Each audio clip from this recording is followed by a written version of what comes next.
Olá, eu sou Eliude e esta é a leitura de Espinhos no Bosque Sagrado. Hoje leremos o capítulo 20, A Revelação de João. Apocalipse é uma palavra de origem grega que significa tirar os véus, desnudar ou desvendar. Assim, quando dizemos que algo é apocalíptico, estamos simplesmente dizendo que aquilo é revelador.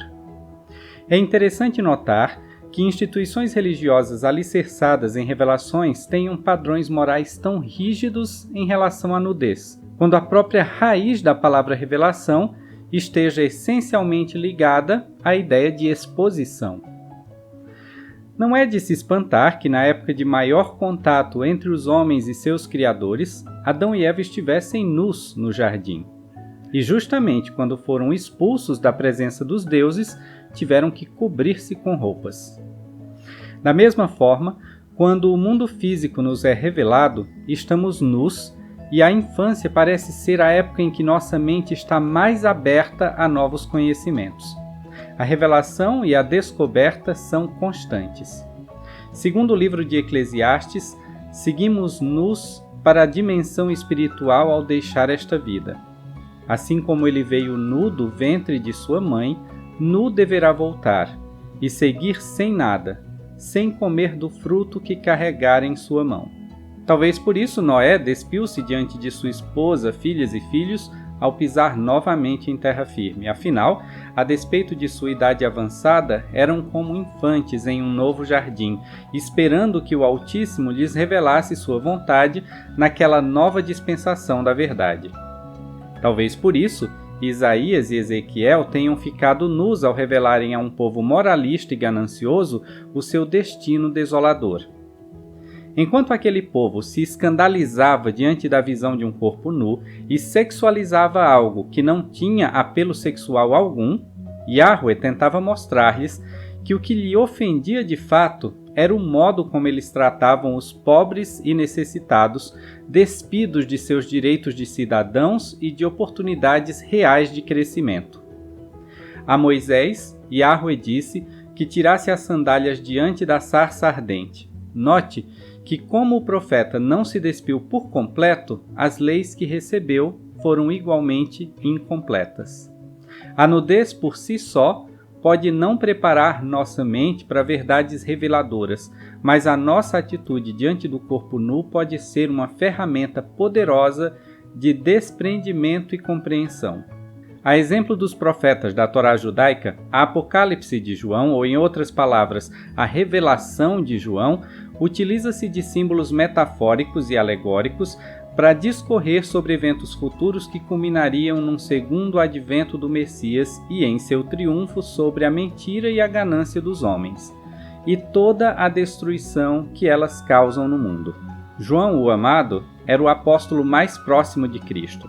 Ele participou de eventos cruciais na vida de Jesus, de quem recebeu, ao lado de seu irmão Tiago, o título de Boanerges, uma transliteração do hebraico Beneregesh, que significa filhos da insurreição, interpretado em grego como filhos do trovão. Além de registrar a revelação que recebeu na ilha de Patmos, João escreveu sua versão dos acontecimentos da vida de Jesus no Evangelho segundo João, cumprindo assim sua missão como testemunha viva do Salvador, ao ter sido escolhido pelo próprio Jesus como um de seus apóstolos. Cerca de 600 anos antes, este mesmo João foi mostrado em visão a um outro profeta que sobre tal experiência escreveu: Vi um homem que estava vestido com um manto branco e disse-me o anjo que estava ao meu lado: Eis um dos 12 apóstolos do Cordeiro. Eis que ele verá e escreverá o restante destas coisas, sim, e também muitas coisas já passadas, e ele escreverá também sobre o fim do mundo. João, o Amado, tornou-se João o Divino quando recebeu de Cristo a dádiva da mortalidade prolongada. Após ressuscitar, Jesus apareceu aos seus discípulos às margens do mar de Tiberíades. E depois de comer com eles dos peixes que lhes ajudou a pescar, ele lhes falou sobre a importância do trabalho de proselitismo, sobre a natureza da ressurreição e a efemeridade da mortalidade. Quando eles acabaram de jantar, Jesus perguntou a Simão Pedro: Simão, filho de João, você ama a mim mais do que a todos esses? E ele lhe disse: Sim, Senhor, você sabe que eu o amo, Senhor. Ao que ele disse: Tome conta das ovelhinhas que são minhas. E perguntou pela segunda vez: Simão, filho de João, você ama a mim? Ao que ele lhe disse: Sim, Senhor, você sabe que eu o amo. Ao que ele lhe disse: Tome conta das ovelhas que são minhas. E perguntou pela terceira vez: Simão, filho de João, você ama a mim? Então Pedro ficou triste por Jesus ter perguntado 3 vezes se ele o amava e disse a ele: Senhor, todas as coisas são do seu conhecimento, você sabe que eu o amo. Ao que Jesus lhe disse: Tome conta das ovelhas que são minhas. Assim seja o que eu lhe digo. Quando você era moço, você se vestia e ia para onde queria. Quando, no entanto, você for velho, estenderá as mãos e outros o vestirão e o levarão para onde você não deseja. Isso ele disse, referindo-se ao tipo de morte com o qual ele glorificaria seu Deus, e tendo dito isto, disse a ele: Segue a mim. Pedro olhou em volta e viu que o discípulo que Jesus amava o seguia. Este era o mesmo que havia se reclinado durante o jantar em seu colo e perguntado: Senhor, quem é que está traindo você? Ao vê-lo, Pedro perguntou a Jesus: Senhor, e para este homem? Disse-lhe Jesus: Se eu quiser que ele fique até que eu volte, o que você tem contra isso? Segue-me somente. Perceba que quando Jesus pergunta a Pedro se ele o ama, a palavra que ele usa é ágapás, que é aquele tipo de amor que vem da empatia, um amor que enxerga tudo, que percebe o motivo de cada ação, o tipo de compreensão plena exigida de alguém que o haveria de representar em sua ausência. Mas quando Pedro lhe responde, ele usa a palavra philo, que indica um amor que nasce dos laços da amizade, o amor que firma o compromisso entre duas pessoas. Jesus insistiu porque esperava de Pedro um amor maior que apenas amizade. Ainda assim, percebendo que Pedro estava comprometido e seria fiel àquela amizade que ambos haviam desenvolvido, ainda que não pudesse oferecer o tipo de compreensão e entendimento que seu mestre exigia dele, Jesus pede que ele tome conta de seu rebanho. Note que ele usa 2 palavras para descrever esta ação de tomar conta, assim como também faz uso de 2 palavras para referir-se ao próprio rebanho. Bosque seria o cuidado que Jesus esperava que aquele apóstolo tivesse com as ovelhinhas, árnia, ou seja, com aquelas que não eram ovelhas adultas, as pequeninas, as minorias, aquelas que não se adequariam a todas as exigências da religião proposta por ele. O verbo usado por Jesus como recomendação a Pedro e, portanto, a todos os líderes cristãos depois dele, se refere à ação de levar o rebanho para o bosque ou para o campo para se alimentarem. O bosque representa as experiências espirituais que alimentarão a fé do rebanho. O bosque representa a instituição que nutre, respeita as diferenças e protege. No entanto, Jesus esperava um amor ainda maior do que aquele compromisso de manter acesa a fé do povo. Ele esperava um amor que permitisse a Pedro tomar conta de fato do rebanho. Neste momento, o verbo usado é pomaine, que quer dizer governar ou instruir. Jesus não poderia voltar com tanta frequência para guiar cada decisão dos apóstolos. Ele precisava deixar na terra pessoas que o amassem de verdade, ou seja, que o conhecessem de uma maneira mais profunda, a ponto de tomarem decisões difíceis que não colocassem em risco a integridade do rebanho, decisões que o próprio Cristo tomaria. Ao ver que Pedro não poderia oferecer este amor maior que advém do conhecimento pleno, Jesus muda a pergunta, exigindo dele que cuide do rebanho dentro das limitações de seu amor, mas o adverte que no futuro aquele rebanho acabaria se afastando da verdade, trilhando por caminhos alheios à sua vontade. Lembre-se que esse mesmo Pedro conseguiu dar passos sobre as águas durante uma tempestade, curou um mendigo que havia nascido com dificuldades motoras e denunciou a corrupção de Ananias e Safira, os quais pereceram diante de sua presença pelo poder de sua palavra. No entanto, o amor que Jesus exigia dele não tinha nada a ver com grandes feitos. O amor que Jesus exigia era um conhecimento pleno da condescendência divina que norteasse as ações do apóstolo, um amor que ele enxergava em João e não em Pedro. Possivelmente por isso ele decidiu prolongar os dias de João sobre a terra, a fim de que ele tomasse parte em todas as tribulações que estavam por vir. Jesus não disse que João seria imortal, porém, ele seria como os homens da geração de ouro descrita por Hesíodo e não conheceria a velhice. A 3 outros discípulos do outro lado do mundo, Jesus concedeu a mesma dádiva, explicando o que lhes aconteceria a partir de então, o que nos dá uma ideia do que também teria acontecido com João. Conheço vossos pensamentos e desejastes aquilo que João, meu amado, que me acompanhou em meu ministério antes que eu fosse levantado pelos judeus, desejou de mim. Portanto, nunca provareis a morte, mas vivereis para ver todas as obras do Pai entre os filhos dos homens, até que todas as coisas sejam cumpridas de acordo com a vontade do Pai, quando virei em minha glória com os poderes do céu. E vós nunca padecereis as penas da morte, mas quando eu vier em minha glória, sereis transformados num abrir e fechar de olhos da mortalidade para a imortalidade, e então sereis abençoados no reino de meu Pai. E também não padecereis dores enquanto permanecerdes na carne, nem tristezas, a não ser pelos pecados do mundo. E tudo isso farei em virtude do que me haveis pedido, porque desejastes conduzir a mim a alma dos homens, enquanto o mundo existir. Assim como esses 3 nefitas da América pré-colombiana, João o Amado, o mais jovem dentre os apóstolos, ficaria vivo para ver o cumprimento de cada palavra de sua profecia estrondosa. Esta relação tão próxima entre Jesus e João explica-se por causa de seu parentesco. E junto à cruz de Jesus estava sua mãe, e a irmã de sua mãe, Maria, mulher de Cleofas, e Maria Madalena. Ora, Jesus, vendo ali a sua mãe e o discípulo a quem ele amava, estando presente, disse à sua mãe: Mulher, eis aí o seu filho. Depois disse ao discípulo: Eis aí sua mãe. E desde então o discípulo a recebeu em sua casa. Ao compararmos este trecho do depoimento de João com a descrição de Marcos e Mateus da mesma cena, ganhamos mais informação sobre as 3 Marias e, consequentemente, sobre a relação de João com Jesus. Marcos descreveu a cena dizendo: E também ali estavam algumas mulheres olhando de longe, entre as quais estavam também Maria Madalena e Maria, mãe de Tiago menor e de José e Salomé. Enquanto Mateus escreveu: Entre as quais estavam Maria Madalena e Maria, mãe de Tiago e de José, e a mãe dos filhos de Zebedeu. Note que no relato de João, as 3 Marias que subiram ao Calvário durante a crucificação são a própria mãe de Cristo, a tia de Jesus, que também se chamava Maria, e Maria Madalena, esposa de Cristo.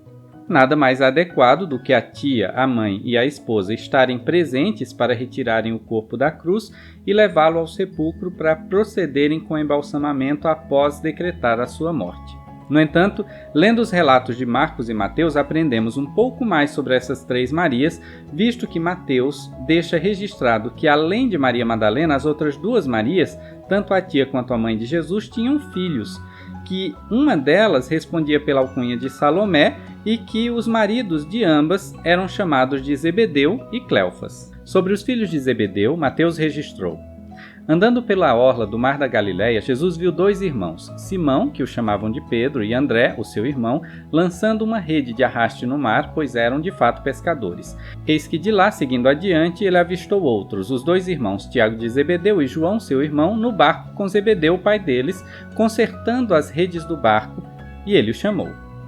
Ao que Marcos acrescenta: E eles, deixando o pai Zebedeu com os empregados no barco, partiram seguindo a Jesus. Note que Zebedeu estava consertando um barco que não era dele e tinha empregados contratados que o ajudavam naquela tarefa. Segundo Marcos e Mateus, este Zebedeu, pai de Tiago e João, era casado com Salomé, que é uma forma helenizada do nome hebreu Shalom Tzion, significando a paz que vem do alto, uma alcunha que faz referência à anunciação do nascimento de Cristo pelo anjo Gabriel. Salomé era, portanto, a alcunha de Maria, mãe de Jesus. Neste cenário, Maria Salomé seria casada com Zebedeu, que seria a alcunha de José, e teria tido outros filhos com ele, o que faz de João meio-irmão de Jesus, visto que Jesus não era filho legítimo de Maria e José, mas de Maria e Elion, o cabeça dos deuses. Sobre a região onde morava a família de Jesus, Mateus registrou: E no mesmo dia que Jesus saiu de casa, sentou-se em frente ao mar e ajuntou-se a ele uma grande multidão, o que indica que ele morava próximo à praia com a família. Sendo José um carpinteiro e morando junto ao mar da Galileia, era comum que trabalhasse construindo e consertando barcos e redes dos pescadores da região. Embora tivesse passado a infância em Nazaré, Jesus viajava todos os anos para Jerusalém, onde preparava-se para ocupar o papel de rabino entre o seu povo. Após o casamento, mudou-se para Caná e começou a pregar nas sinagogas da região onde morava. As pessoas que ouviam suas pregações diziam: "Não é este do carpinteiro filho? Não é a mãe dele chamada Maria e os irmãos dele chamados Tiago e José e Simão e Judas? E as irmãs dele não habitam todas entre nós? De onde veio a este homem tudo isso?" Quanto ao tudo isso que os espantava, podiam estar falando de todo o conhecimento e dinâmica de seu discurso ou de toda a multidão de discípulos que voluntariamente o seguia. Mas o fato é que aquele povo conhecia sua família e sabia que seus pais, Maria e José, tinham outros filhos e filhas que habitavam naquela mesma região. Neste momento, Mateus não menciona João entre os filhos de José e Maria, embora faça posteriormente referência a ele como sendo irmão de Tiago e filho de Zebedeu. A outra Maria, tia de Jesus, era casada com Cleofas ou Cleopas, pai de Tiago, o menor, e José, também chamado de Levi e cuja alcunha era Mateus. Quando este Tiago, o menor, é mencionado entre os apóstolos escolhidos por Cristo, seu epíteto é filho de Alfeu, o que nos permite inferir que Cleopas seja a alcunha de Alfeu, o mesmo Cleopas a quem Jesus apareceu após a sua ressurreição no caminho de Emaús. Ao referirem-se às 3 Marias que subiram ao Calvário para recolher da cruz o corpo de Jesus, os evangelistas deixaram claro que uma delas era Maria Madalena, e as outras 2 eram irmãs uma da outra, e ambas eram mães de pelo menos 2 filhos cada uma, sendo uma delas a mãe do próprio Cristo. Católicos podem achar um sacrilégio a afirmação de que Jesus tenha tido irmãos e irmãs de sangue, afinal, a base de sua crença é a de que Maria manteve-se virgem até a morte e por isso ganhou um lugar como intercessor entre nós pecadores e a Santíssima Trindade. O sexo é visto como algo que macularia sua imagem, quando o próprio texto escriturístico aponta o sexo como um mandamento e não como um pecado. Mas o intuito deste estudo não é o de afrontar as crenças de quem quer que seja, apenas a de acrescentar conhecimento a tais crenças, de modo que um católico pode, exposto a estes fatos, entender que Maria segue sendo a mãe de seu Salvador e, consequentemente, mantém-se em uma posição de destaque em relação a todas as mulheres, ainda que a maternidade faça de todas igualmente participantes do poder da criação, que é inerente à divindade. Sobre a concepção de Maria, Lucas relatou: "E respondendo o anjo disse a ela: O Espírito Santo virá a ti, e o poder de Elion te envolverá. Por esta razão, o que em ti for gerado é santo, e será chamado de Filho de Deus." Ao que João completou: "E a palavra gerou a carne, que habitou entre nós, e nós vimos a sua glória, como tendo sido o único gerado pelo Pai." A palavra glória, doxan, refere-se à energia dos elementos usados na criação da matéria. São as partículas subatômicas de todas as coisas que têm forma nas diferentes dimensões de nossa existência. A glória de Cristo era, portanto, o seu corpo físico feito de carne, como o nosso, porém gerado pelo sêmen do Altíssimo, Elion, o cabeça dos deuses. O Espírito Santo que veio a Maria para ocupar o corpo que era gerado em seu ventre era Jeová, o Yahweh Adonai do Velho Testamento, o Zeus dos gregos, o Jove dos romanos, o Espírito cheio de conhecimento que havia iluminado o caminho dos homens desde a criação. Seu pai era Cronos entre os gregos, Amon entre os egípcios, Moloch entre os babilônicos e Elion entre os hebreus, o Deus que seguraria nos braços o único filho gerado na carne por ele e uma mortal, e o entregaria em sacrifício às demandas da justiça, a fim de que a humanidade tivesse uma chance de salvação. Muito possivelmente por isso, os gregos acreditavam que Cronos havia devorado seus filhos, e os babilônios ofereciam criancinhas para serem consumidas pelo fogo de Moloch, por nunca terem conseguido compreender a natureza e necessidade deste sacrifício divino. Elion, ao contrário de Yahweh, tinha um corpo físico e tangível. Era um Deus de carne e ossos, um homem imortal e perfeito, com todas as partes que o corpo de um homem mortal possui, afinal fomos criados à sua imagem e semelhança. E Elion veio à presença de Maria e a inseminou de modo que ela permanecesse virgem perante o povo, mas pudesse germinar em seu ventre um feto que fosse ao mesmo tempo humano e divino, o unigênito, ou seja, o único humano com os genes de Deus. E do mesmo modo que nossos espíritos ganham um corpo físico através do encontro entre o óvulo e o esperma de nossos pais mortais, células férteis e reprodutoras que carregam as informações genéticas de ambos, criando um novo ser que é único no mundo, o Espírito Santo de Yahweh ganhou carne quando foi gerado aqui na Terra após o encontro de Maria e Elion. Num país de origem judaica conquistado pelo Império Romano, cujas escrituras eram mantidas em egípcio, hebraico e aramaico, e os novos registros escritos em grego, a língua universal da época, era comum que todo homem tivesse um nome pátrio e um nome imperial, visto que as línguas da pátria e do império não eram a mesma. Yosef, José, filho de Eli, e marido de Miriam Shalomet, Maria Salomé, era o pai adotivo de Yeshua, Jesus, e tinha como alcunha imperial o nome de Zebedeu. Este José Zebedeu trabalhava como carpinteiro e exercia sua profissão consertando barcos na orla do Mar da Galileia, onde vivia com sua família. Quando casou-se com Maria Salomé, ela, embora tivesse o ímen intacto, estava grávida de Jesus. Após o nascimento do primeiro filho, o casal teve outros filhos e filhas: Jacó, José, Simão, Judas e João. Quanto às filhas, não há nenhum nome registrado nas escrituras, mas sabemos que havia mais de uma. Maria Salomé era filha de Jacó, que era tio de José Zebedeu, de modo que eles eram primos de primeiro grau. O casal vivia na cidade de Nazaré, mas mudou-se para Caná quando José Zebedeu começou a prestar serviço à frota de Simão, na cidade de Cafarnaum. Alfeu, marido de Miriam, Maria, tio de Jesus, tinha como alcunha imperial o nome de Cleofas, embora também se fizesse menção a ele como sendo Alfeu. Este Alfeu Cleofas era pai de Tiago, o menor, e José Levi. Foi a ele que Jesus apareceu após sua ressurreição no caminho para Emaús. Jacó, filho de José e irmão de Jesus, tinha como alcunha imperial o nome de Jacobus, Tiago. Este Jacó Tiago foi chamado para ser um dos apóstolos de seu irmão e é o autor do livro Carta de Tiago no Novo Testamento, endereçada às 12 tribos dispersas da casa de Israel. Jacó, filho de Alfeu e primo de Jesus, tinha como alcunha imperial o nome de Jacobus, Tiago. Este Jacó Tiago, irmão de José Levi, também foi chamado para ser um dos apóstolos de Cristo.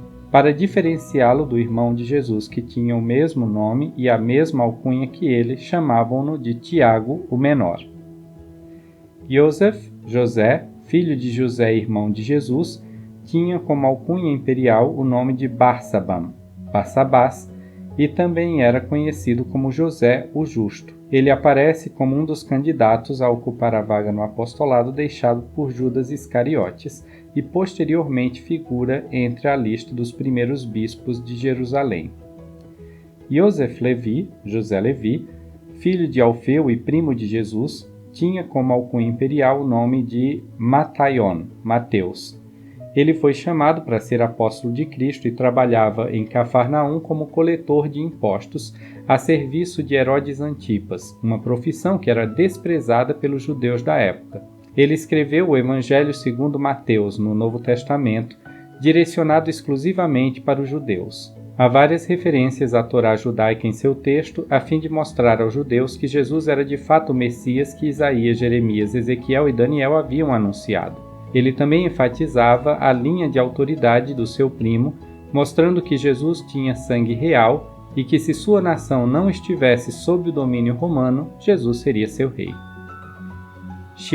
Simão, filho de José e irmão de Jesus, tinha como alcunha imperial o nome de Zelote, e também era conhecido como Simão de Caná, cidade onde morava parte da família de Jesus.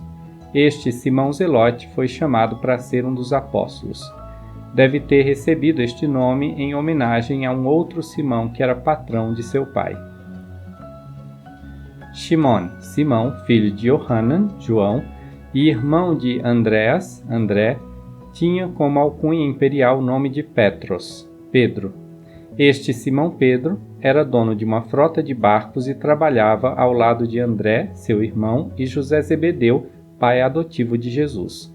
Ele foi chamado como um dos apóstolos de Cristo e ficou responsável por dirigir a igreja após a morte de Jesus. Escreveu a primeira e a segunda carta de Pedro no Novo Testamento. Sob seu comando, à frente da Igreja de Cristo, o Evangelho de Jesus foi ensinado também aos gentios, ou seja, a qualquer povo que não fosse de origem judaica. André, seu irmão, também foi chamado como apóstolo. Judas, filho de José e irmão de Jesus, tinha como alcunha imperial o nome de Tadeu. Este Judas Tadeu foi chamado para ser um dos apóstolos de Cristo e escreveu o livro Carta de Judas no Novo Testamento. Nesta carta, muito semelhante à segunda carta de Pedro, Judas anuncia o início de uma apostasia entre os cristãos primitivos, um tema que será recorrente nos livros de seu irmão João. Este não foi o Judas que traiu Jesus. Yohanan, João, filho mais novo de José e irmão de Jesus, tinha como alcunha imperial o nome de Jonas, embora se identificasse como o presbítero nas cartas onde critica os falsos ensinamentos que estavam se infiltrando no meio dos santos, que era como se chamavam os cristãos primitivos.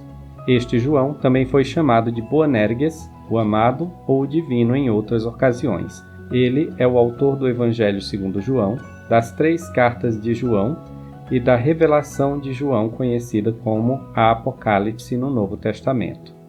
Após a morte de Jesus, é incumbido de cuidar de Maria, sua mãe, tendo que assumir as responsabilidades do lar, já que devido ao dom da mortalidade prolongada, ele viveria mais tempo do que qualquer um naquela casa, podendo cuidar de todos enquanto vivessem. Ao que parece nessa época, José Zebedeu, pai de ambos, já havia falecido.